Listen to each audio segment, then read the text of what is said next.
The Boca Raton Historical Society and Museum, founded in 1972, is a nonprofit membership organization dedicated to preserving the past to enrich the future.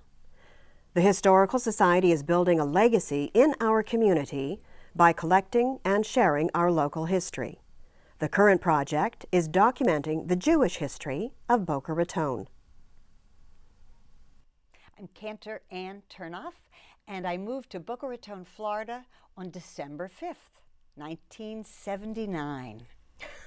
Cantor Ann, it is lovely to have you here. I'm Sandy Altner. I'm a volunteer interviewer with the Boca Raton Historical Society and Museum, and today is November 9th, 2015, and I very much appreciate that you've taken the time to come and tell us your stories about coming to Florida and what you found in the Jewish community here. Where did you grow up?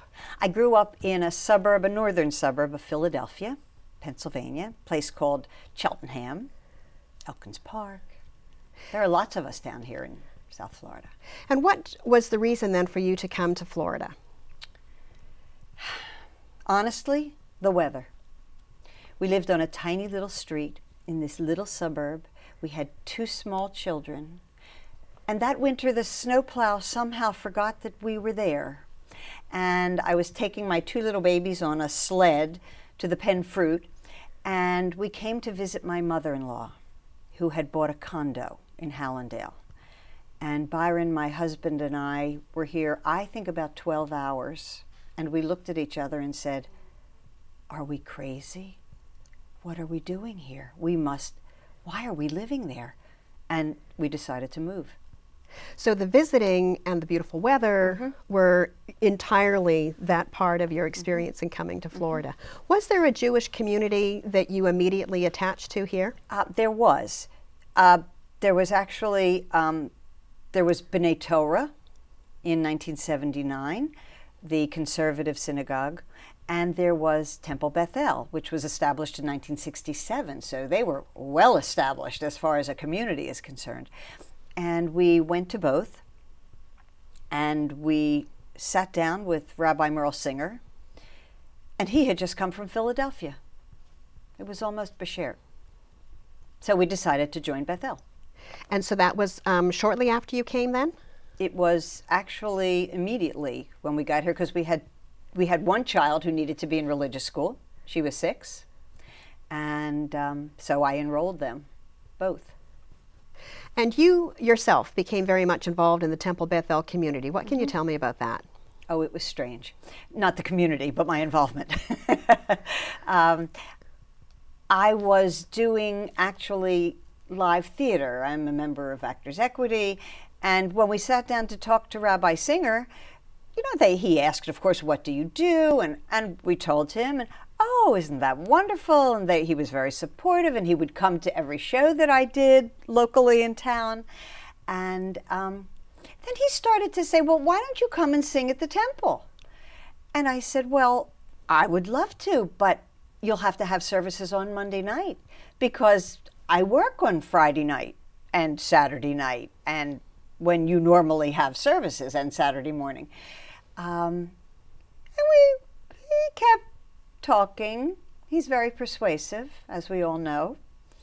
And one day, he and Jimmy Baer, who was then the president of the temple, called me and said, "The woman who sings with the Cantor, we had to let her go. We're so sorry.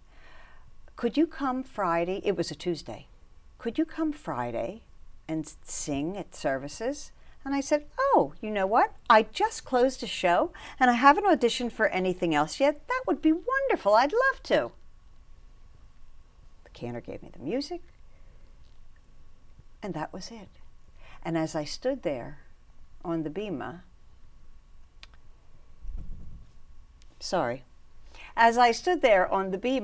it was one of these epiphanous moments in your life when I thought, "Oh my gosh, everything that I've ever learned to do, except tap dancing, is here." And that was it. I never auditioned for another show, and little by little, I got more and more and more and more active in the temple.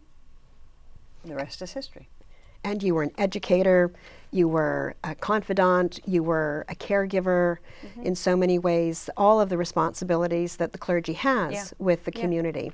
What did that bring to you, Cantor Ann? Oh, it brought me a whole different aspect of my life. Not only my life, but my family's life. I often wonder what it would have been like had I not had that.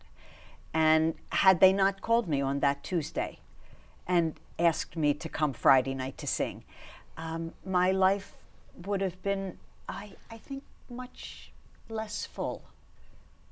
How is singing on the bema different than singing in a musical show? There's no applause.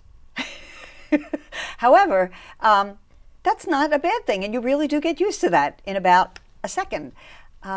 It's very different. Chanting prayers is a lot different than singing a fabulous song or a ballad, or there are wonderful things about being on stage in musical theater.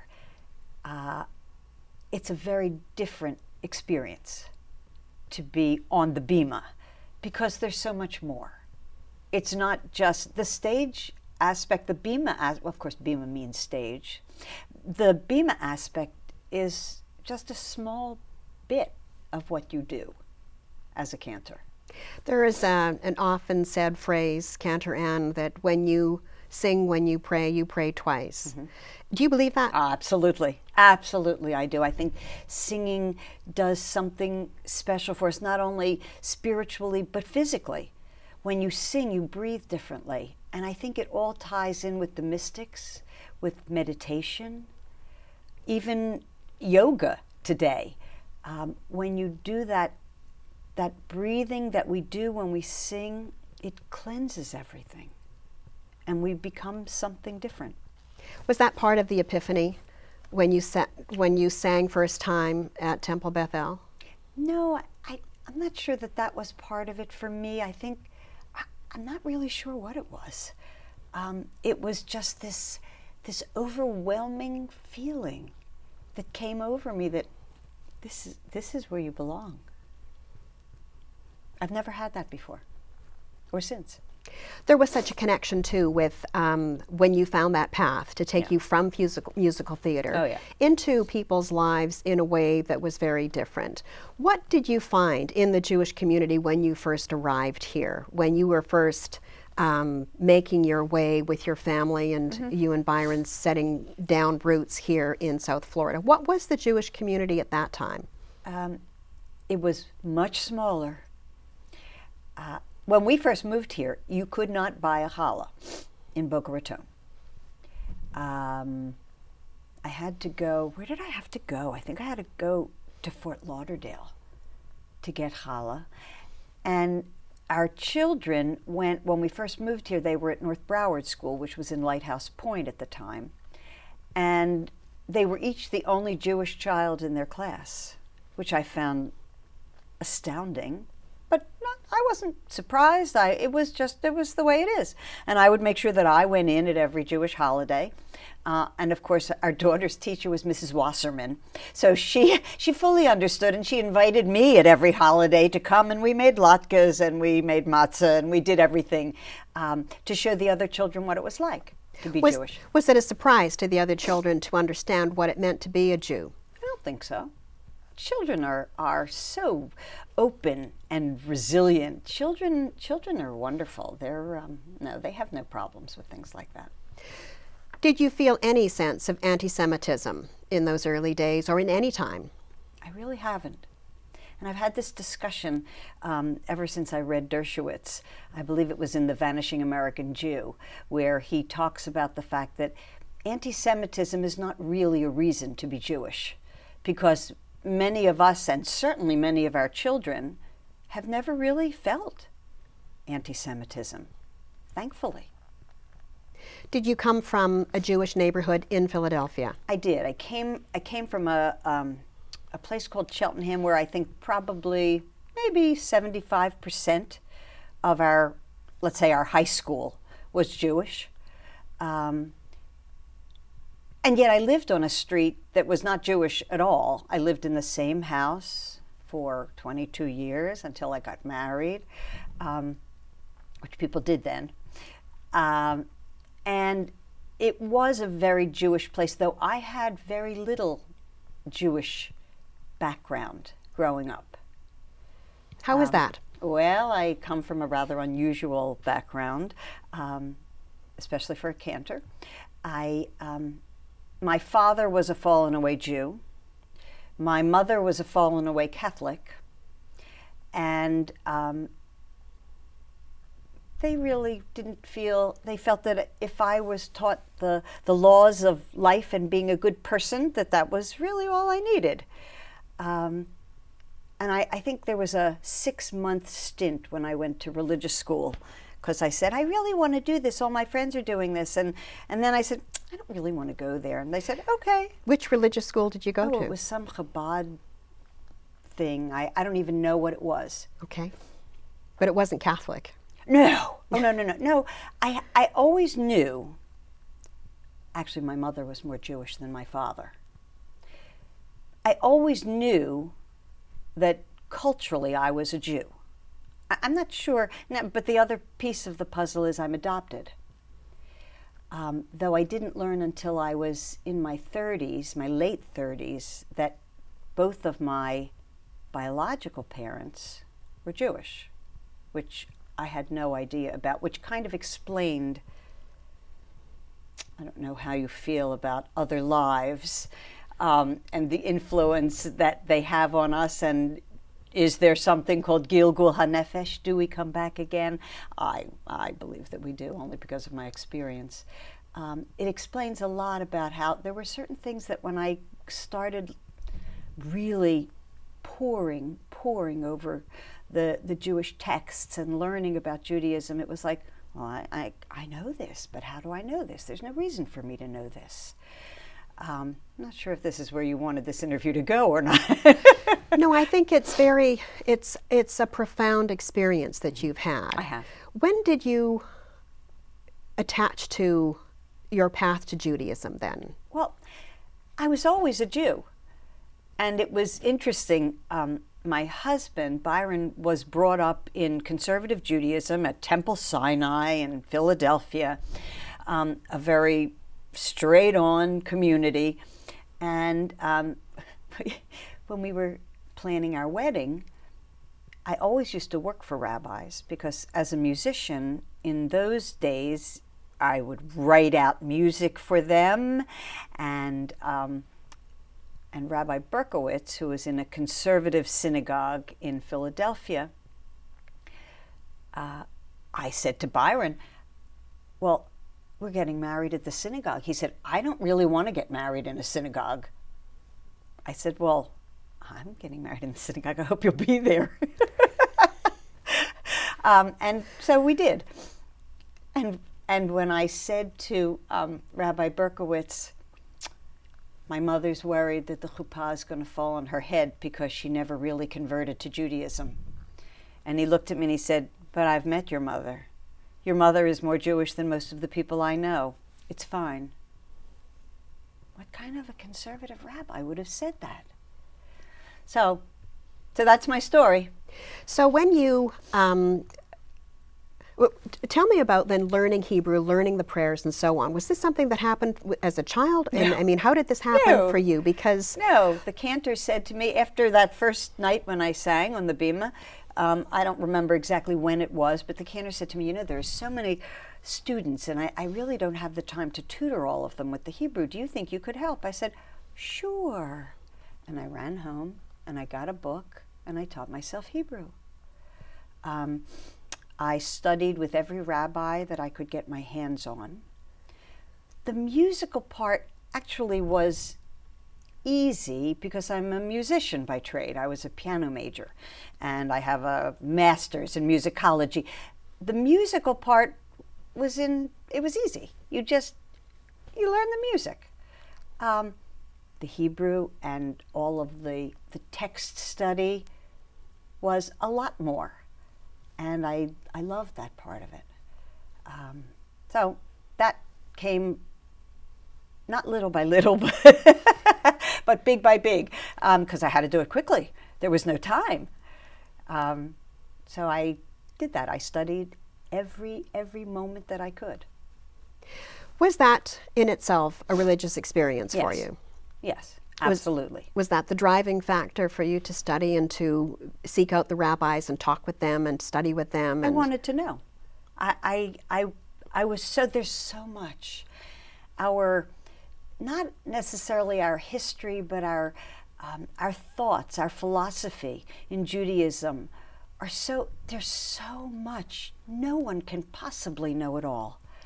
And it depends whom you're studying with. It depends what their background is. Are you studying with somebody who's Orthodox? Somebody who's conservative? They'll have a very different view of the Jewish world than someone who's Reform. And I love that part of it. I love that cross, I call it the flavors of Judaism. I love that cross flavor experience. Is there one flavor of Judaism that you attach to? Yes, I am a Reformed Jew through and through. Absolutely, positively. What can you tell me about the Boca Raton community in terms of the kind of Judaism that we find here today in 2015? We are so blessed. We have everything. We have everything that you could possibly want outside of Israel in a Jewish life. And maybe in some respects more. There's nothing that we want for here as far as our Jewish identity is concerned. We can wear a kippah, we can wear tzitzit, we can wear a Jewish star, whatever we want, in full view of anyone that we encounter at any time, in any place. I personally have never experienced any anti-Semitism. Now, perhaps that's just my own personal experience. It's, I think, the most wonderful place in the world to be a Jew. We have everything. There are many people who have. Do you want a tissue? I would love a tissue. Could we, you know, when I start talking about background. Yeah. Hang on one second. I know you're such a lovely emotional person. Yeah. If you would bring me my bag, I've got a whole bunch of tissues in my large bag that's back there. Yeah, don't get up. Okay. Whatever you do. Yeah. Sorry about that. Andy, I'm sorry. Are you going to be able to edit this, to clean this together? Or do you want to stop tape? Great. Thank you so much. Thank you, Jacob. Voila. Oh, thank you. You would give you a second because the crier that I am, you I would haven't think I would even hit you always with the carry emotional Kleenex, questions but yet. I don't. No, oh, you haven't? Fine. No, I haven't. We're not really? even there yet. Really? Okay. Well, I'm just going to hold on to this then. Do you want to? Andy, have we you better stopped move rolling? That. Oh, that's fine. Andy, have we stopped rolling? No. Okay. All right. Is And this going to cause you a huge problem? Should we just carry on? Yeah, it's going to be more difficult to tell you when it's half an hour now, though. That's okay. That's fine. Don't worry. Don't worry. I'll check my watch here and there. I'm fine. We're good. That was about a minute. We're not out for a whole precise timing on this thing anyway. Thank you, Andy. Don't worry about it. Don't worry. I'm, within range. It doesn't matter. I can take a glance at my watch. Sorry. That's okay. Okay. Do you need to move your purse? I don't know. I don't think as so. far as you're concerned. No, we're good. Okay. I'm not even. It's just all you. Oh God. Okay. Oh, I'm thrilled about that. Okay, so we're going to pick this up. I'm just going to do this so that we know where the pickup is. Mm-hmm. In 3, 2, 1. When we look at the kinds of reasons that people have to seek out a member of clergy, to seek out a synagogue, to seek out religious comfort, what can you tell me about the variations we find in this community? There are, as you so beautifully described, many flavors of Judaism here. Mm-hmm. Why is that? Because it's such a wonderful place to be Jewish. And there are so many people who, I know at one time it was the fastest growing Orthodox community in the country because it's so welcoming to Jews. They have everything they need. No matter what flavor you are, you really want for nothing as far as your Jewish identity is concerned. Even the Judaica stores. When we have people who are seeking comfort, you talk about the idea of not having had any problems with anti-Semitism, yet many, many people who have come to you for religious comfort, for religious growth, for comfort and religious growth for their children, whether it be a crisis in the family or a happy circumstance or whatever. There are lots of reasons why people will seek out a religious connection. Yeah. And with your particular flavor in Reform Judaism, do you find when you're dealing with people who have been perhaps coming from difficult circumstances, Holocaust survivors, I'm thinking of in particular, do they feel a different kind of anti-Semitism? Their experience with anti-Semitism, have they been able to leave that behind, or do they still feel that from what they've told you in their experience here in South Florida? Depends on the person. A lot of the survivors carry that fear with them always. That fear of, don't tell anybody that you're Jewish. They bring that to their children. And the second generation, the children of survivors, often have that fear of being publicly Jewish. We see that ebbing, though.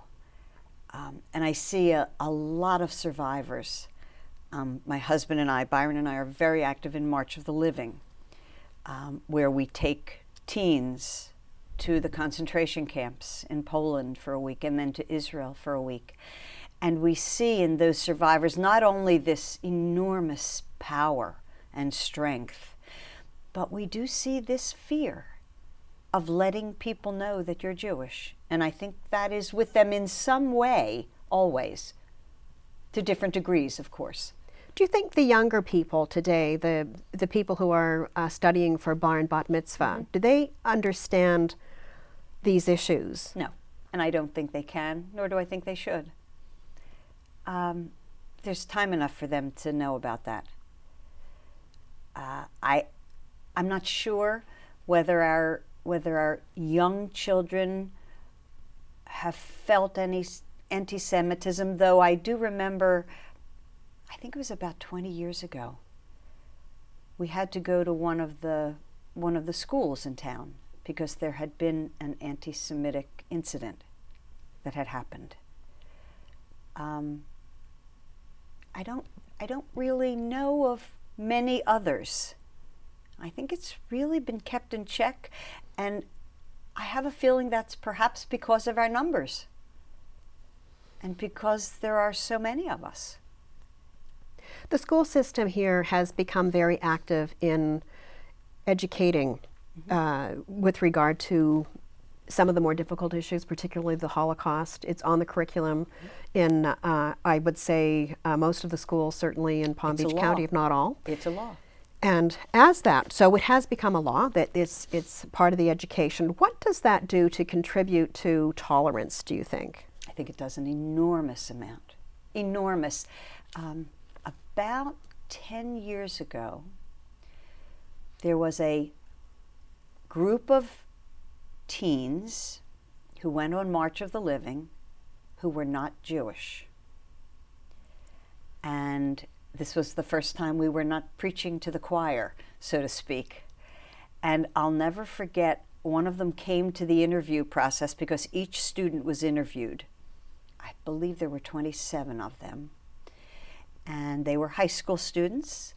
And one of the girls came, she said, I really want to go on this trip because my parents are very anti-Semitic. And I want to know how I can talk to them so that I can tell them that this isn't right and that this isn't the way we're supposed to be. And these 27 teenagers came back different people than they were when they left Boca Raton. It was spectacular. Spectacular. I want to talk with you also about the kinds of work, because it's not just March of the Living. There are many, many things that you have done over your long career here. You had many years, 20 years with Temple Bethel, and you have now branched out into your own enterprise, also as Cantor and Turnoff of the Mark Center for Jewish Excellence, right? Okay. The Mark Center for Jewish Excellence. Excellence. Thank you. Now, What is the Mark Center for Jewish Excellence? The Mark Center is a place for independent Jews to be able to experience their Judaism, to fulfill their Judaic needs, their spiritual needs, their need for their children to become bar and bat mitzvah, their need to have their babies named, their needs for weddings, for funerals, for counseling, even though they may not be a member of a congregation. And there are so many Jews in South Florida who, for one reason or another, are not members of congregations. Would I wish that they were? Yes, absolutely, positively. But there's nothing that I'm going to say or do, or anybody else for that matter, that's going to convince these people that you really should join a community. And so they've elected to be, as we call them, independent Jews. Jews who are not affiliated with the community, except for the community which has become the Mark Center. And through the Mark Center, we help and allow and enable their children to become bar and bat mitzvah and have all of these life cycle events that they would not have access to otherwise. How do you see in the varied community that comes to you for the various services that you've just enunciated, what do they come for? Why do they need to have that kind of connection to have a professional involved? It's such a great question, and I usually ask that at High Holidays. I do High Holy Day services, and I look out at the crowd and I say, what are we all doing here? Why do we keep coming back year after year after year? What is it about this thread of continuity that is so strong that though you may not go to services every week, though you may not call yourself a religious person, there is something in that thing called Judaism which brings us back constantly, constantly. It's lasted for, the Torah is maybe 3,500 years old, give or take a century or two. And there is something about that book and something about our traditions that's always bringing us back. Always. How is the Jewish community different than the non-Jewish community? Well, I don't really know because I'm not a part of the non-Jewish community, so I can't really speak for them. I can tell you that Judaism is somewhat different only because it's not just a religion. Judaism is a peoplehood. It's a way of life. It's the way we go about our everyday activities. It's whether or not we eat a cheeseburger. It's whether or not when we go to Costco, we're drawn to the seafood that they have there. So it's different than, it's a different enterprise. I love that word you used. It's a different endeavor than being any other religion. It is a way of life. Is Jewish identity a large part of what Boca Raton is? What a great question. Yes, of course. Because there are so many of us here, we have had an enormous impact on this community. This community was great before we arrived, and there were some who were not so happy that we had arrived. And I think I would love to believe, and I fervently hope that we have made it better even than it was when we got here, or before we were here.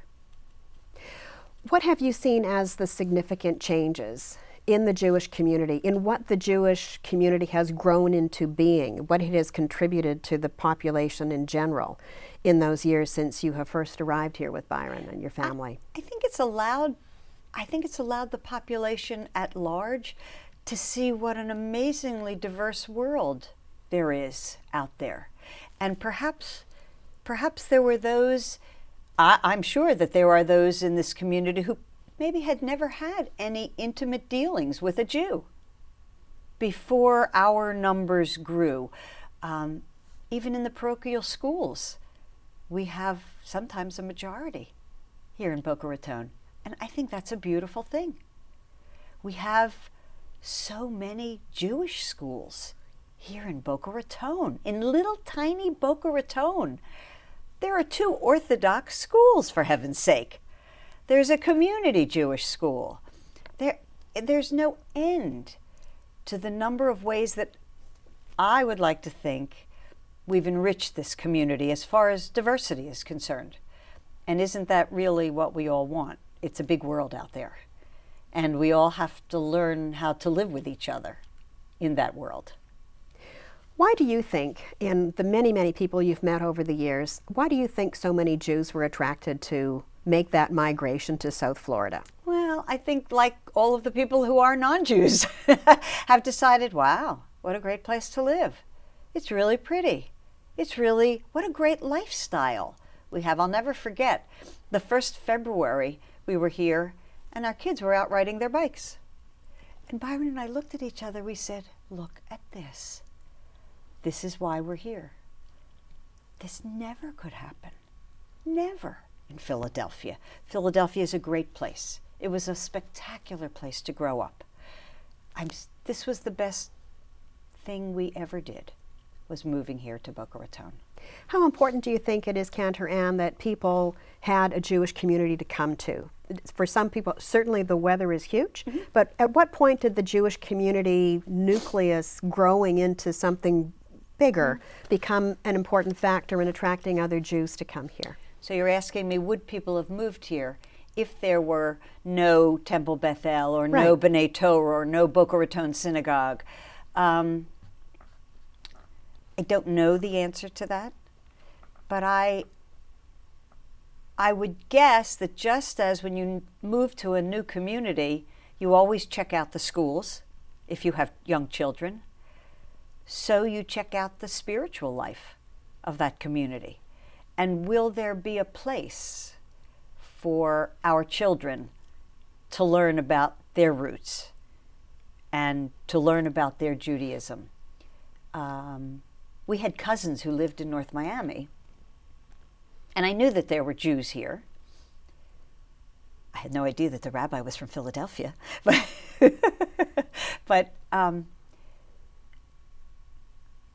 we did a cursory look, I guess, at what the Jewish outlook was here in Boca. I'll confess, I looked at the schools more than I did at the synagogues, but I knew that that would come, and I knew that there would be something there for us. Did the fact that a Jewish community became substantial become in and of itself attractive to other people who were looking to move to a warm place? Oh, I think so. I think more so perhaps in the Orthodox community than maybe in the conservative or in the Reform world. Although for years Temple Beth El was the largest Reform congregation south of Washington, D.C. And I don't know what the statistics are in the conservative movement, but I'm sure the B'nai Torah is also one of the largest communities, and I'm sure that that has a bearing when people look to move. And they, especially if you have young children, I don't want to isolate those who don't have children, because for sure they need a spiritual home as well. But I'm sure that that has a lot to do with why people move to a certain place. Do you have any fears, Cantor Ann, that Judaism is going to eventually just disappear? Never. Why? Never. There are always those who issue a death knell when we talk about interfaith marriage. Perhaps it's the Pollyanna in me. I got that from my mother. But I think that in some cases will enlarge our numbers. So many interfaith couples that I know, we are gaining because the non-Jewish spouse has come to Judaism. And almost without exception, most of those interfaith families are raising their children as Jews. And that's what we want, isn't it? That's the way we grow. When we look at the national picture and some of these issues like you're talking about with interfaith marriage, with the fallen away Jews that you had talked about earlier in our interview as well, there seems to be this tiny little number. There are, I think, in this year, there are something like 14 million Jews in the entire world. Out of and it seems almost as if the expectation, if you were just to ask someone on the street, they might say, oh, there must be 100 million Jews in the world and stuff like. Do you find that there is a perception that's offline with what it is that the reality is? Yes. How so? I guess it's a part of the way we live our lives and who we are as people. The first thing that comes to mind is Nobel Prize winners.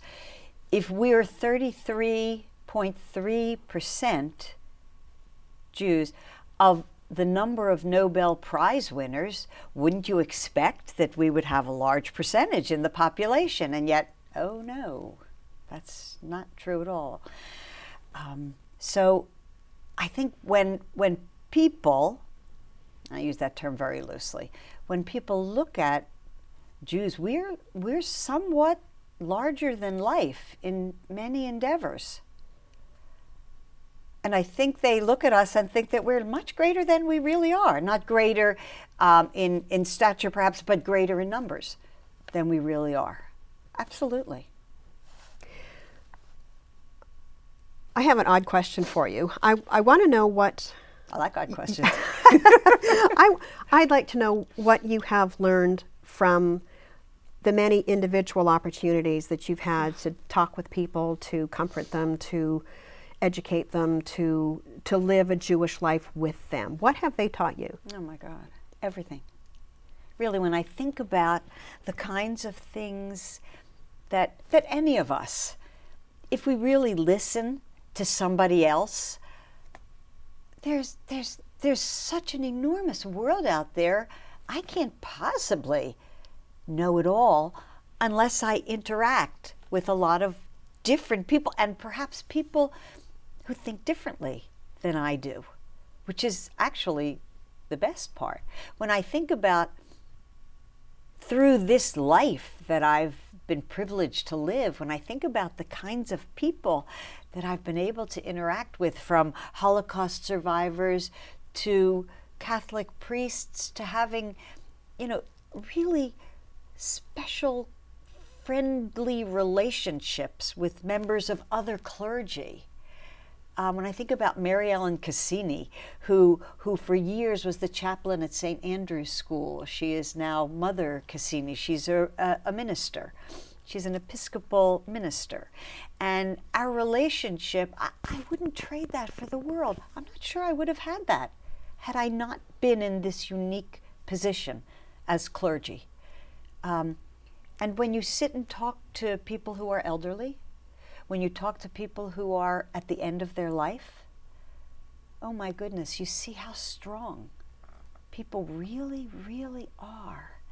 And you see how the things that we've dealt with in our lives can really bring us so much strength if we allow it to. Have you found that particular strength that you're seeing in people is a dividing opportunity for the Jewish community, or does it bring it together? I'm thinking about the fact that, again, to these different flavors that you were talking about, there are people who have very strong views about what it means to be a Jew, whether they are in the Orthodox community or the Reformed community or the independent community, or just culturally want to come and be connected with very little religious involvement. There are non-religious Jews in our community as well. Many. So can you comment on what you're seeing in terms of a division within our community? Is there a division among the Jews? There will always be lots of different ways to be a Jew. Always. That has been throughout our history. There have been assimilated Jews. There have been non-assimilated Jews. There have always been very pious Jews. There have been not so pious Jews who were nevertheless very Jewish. And I think that only adds to the texture of who we are. There's really no one way, as far as I'm concerned, to be Jewish. The way to be Jewish is the way you do it. The way to be Jewish is the way that works for you. It may not work for me. Are there those people who say, oh, you must do this and you must do it? Yes, of course there are. And that works for them. That's fine. It may not work for me. And I'm going to make sure that I don't hurt anybody else and that I live my life in a way that will fulfill what's right for me spiritually. But I'm not going to hurt you, no matter what you believe. I think that's what Judaism is really all about. Well, it certainly is addressing what the Mark Center for Excellence is about. Yeah. This involvement with, if you want to come, you come. There's no preconceived and idea there's no guilt. to. Right. So now we have to talk about Jewish guilt, because within the context of that and these different, do you find that there are Jews who in this community would get terribly upset about someone not having their particular brand of Judaism? Is there that kind of conflict within the community that you see? Oh, there are always going to be people like that. There are Democrats and there are Republicans. My gosh, look what we're seeing. And that's okay. Is it a conflict? No. It's this person who feels that way. I'm not sure that, again, I'm a bit of an optimist. I'm not sure that I wouldn't call it a conflict. I would call it's a different way of living. It's a different way, perhaps, of looking at the world or looking at other people. Perhaps it's a little bit more judgmental. Okay, there are some people who are like that. I'm not going to change them. Will I try? Maybe. But I can't control what somebody else does. Let's talk a little bit then about Jewish guilt, because I think for a lot of people, they come to their adulthood and they think about who they're going to marry and whether this is an interfaith marriage or a Jewish marriage. It doesn't matter. They will, many cases, as the generations progress, come to a different style of what a Jewish home means to them, that it may have meant to their parents, their grandparents, their great-great-grandparents, all the way through. So that's kind of an interesting aspect of the Jewish community here in Florida. Do you find that some people feel guilty because they don't have the same kind of Judaism in their lives or the same kind of Jewish life as their parents or grandparents may have had? Yes, you're always going to find that. When people say to me, oh, I'm so sorry, I just can't get to synagogue on a Friday night. And I look at them and say, so? Is that so terrible? Do we really need to be in a special place to pray? Do we really need a special room or sanctuary to be able to perhaps think about the source of life? I don't think so. I think God is with us always. And I think my God believes that everybody does the best they can. Yes, Yom Kippur is about saying, well, okay, this year I made a few mistakes, but thank you, God, for giving me another chance in this coming year to do better. And that's really what it's all about. Of course, we're not all going to be able to do exactly what we think we should, but I think the important part is not to beat ourselves up about it, but to say, okay, I'm doing the best that I can. I'm doing the best that I can for me, for my family, for all of those whom I encounter on a daily basis. This is the best I can do right now. Maybe tomorrow I'll be better. In the opportunities you've had to work with young people, have you ever found a child that you've been working with for bar bat mitzvah education that reminds you of the kind of path to Judaism that you had? Oh, yes, for sure. Except I never had the opportunity to become bat mitzvah, only because in the prehistoric times when I grew up, it was unheard of. There was no such thing. Yes, it became a reality in 1922. However, it was not common at all, this thing called bat mitzvah.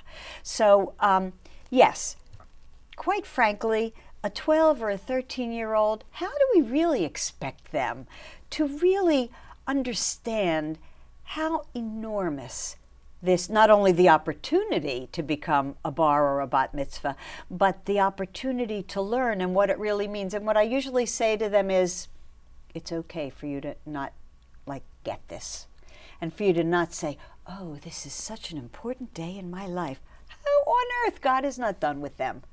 They're so young. There are those who do get it. And every once in a while, I'll be singing to a kid at the Ark, the final blessing, and I'll see tears coming from their eyes. I like to think that maybe that's an old soul. Maybe that, and it's often it's a boy, and they're so embarrassed. They're so embarrassed. Maybe that's because they do understand the enormity of this and the import of this life cycle event. Are they really an adult? No. And they can't drive home. But what this does as far as their self-worth as a human being and as an adult Jew, we can't even begin to know how enormous this is. And certainly a 13-year-old can't know. No way. I have one last question for you.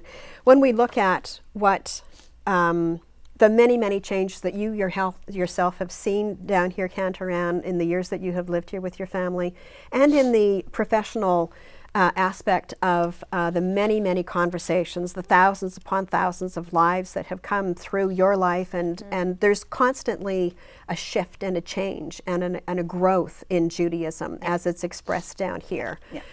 Would you say, how would you say that the Jewish community has shaped what Boca Raton has become? How important is the Jewish community to Boca? I think that our Jewish community here in Boca has really changed the face of Boca Raton.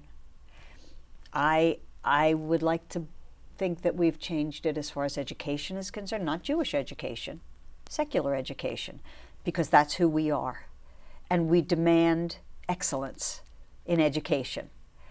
I would like to think that even in our higher learning, that we have changed the face of what Boca Raton is. By numbers, we've changed it. It was a quiet little community when we came here in 1979. And there are those who will say, oh, it's too busy, there's too much traffic. That's all progress. I love that. I love the fact that we are a town to be reckoned with, if you will. And I think that the Jewish community has only helped to make it that way. Thank you very much. You are so welcome. It's been a pleasure. A pleasure for me as well. And on behalf of the Boca Raton Historical Society, we wish you every success. Thank you. And may this be from strength to strength always. Thank you.